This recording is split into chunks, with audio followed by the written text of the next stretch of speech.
श्री राम शरणम मम। आज हम ओम तत्सत शब्द की ओम तत्सत मंत्र की व्याख्या करेंगे। ओम शब्द शुभ कार्यों, शुभ मंत्रों का, शुभ जापों का शुरू करने से पहले लिया जाता है। ओम शब्द का इस्तेमाल पहले करने से कार्य में सफलता मिलती है। तत् शब्द है वो भगवान का नाम है, यानी राम को कोई राम कहता है, कोई नारायण कहता है, कोई कुछ कहता है, ये सब भगवान के ही नाम है। ये तत् शब्द से जुड़े हुए हैं। ओम मंत्र में गायत्री का वास है, तत् मंत्र में भगवान का वास है। और सत क्या होता है इसके बारे में और हम बताएंगे।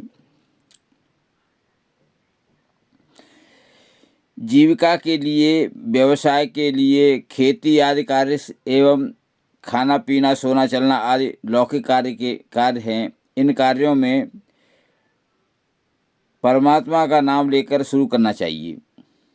जप तप पूजा पाठ कीर्तन श्रवण मनन आदि परमार्थिक कार्य हैं। इन दोनों तरह के कार्यों को आराम का ध्यान रखे बिना श्रद्धा भाव से केवल परमात्मा के लिए किया जाना चाहिए।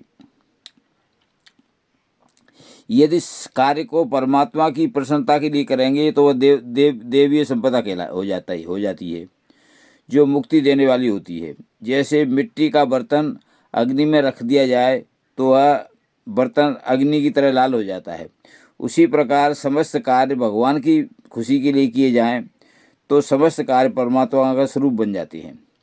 सकाम कर्म फल देकर नष्ट हो जाते हैं, परंतु निष्काम कर्म नष्ट नहीं होते हैं। वही कर्म सत में बदल जाती है। जब तक असत का त्याग नहीं करोगे तब तक सत टिक नहीं पाता है।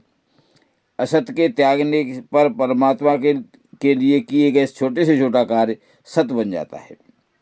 सकाम कर्म बेशक विधि विधान से ही क्यों न किए जाएं, परंतु वो फल दे के नष्ट हो जाते हैं। और निष्काम कर्म भगवान की प्रसन्नता के लिए किए जाते हैं और वो हमेशा नष्ट न होकर के सत बन जाती हैं।